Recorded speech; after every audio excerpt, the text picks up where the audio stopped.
Classic's truck has been a pretty smooth ride so far. For a crew of forklift drivers, office and phone workers, they've done extremely well.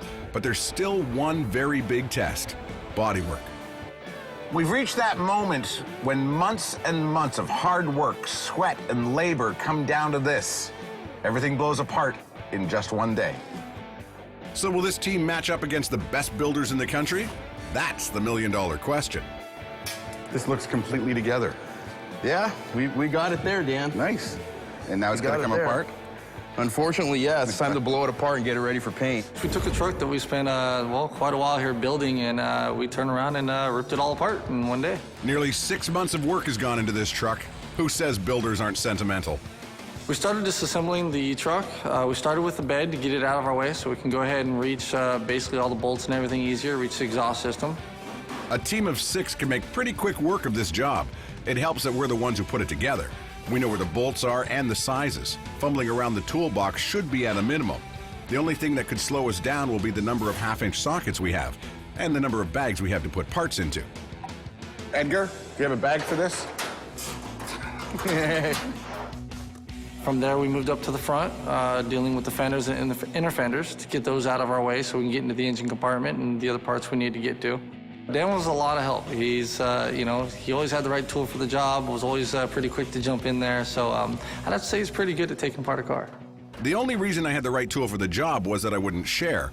Once you find a couple of ratchets that work on 90% of the vehicle, you slide them into your back pocket and don't let them out of your sight.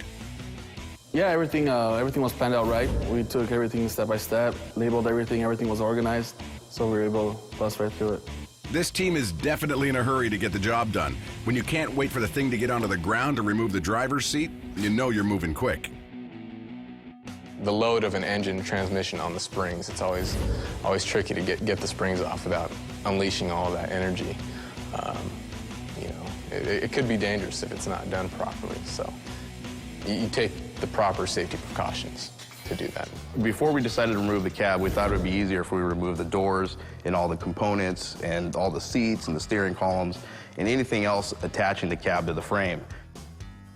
Having Edgar act as a traffic cop to guide the lift helps ensure we won't put one of the body cart posts through the floor. About the only part that I had any type of real issue when it came apart was the exhaust system.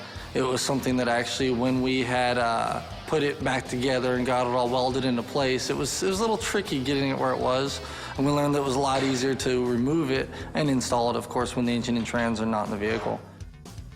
To get the engine out, we got the hoist over the engine and we bolted up the chains to it. Since the cab had been previously removed, it was a lot easier task, and you know, there was no front clip or anything to get in our way. You would think once the engine and transmission are gone that would be the end of the road. Well, not really. See, the sheet metal may be going for paint and prep, but the suspension and chassis will all get a showroom look as well, just in case someone wants to peek at the underside. We're shooting for nothing but bare rails here. Yes, it did take only one day to tear it all apart, but to be fair, it took 6 of us to do it.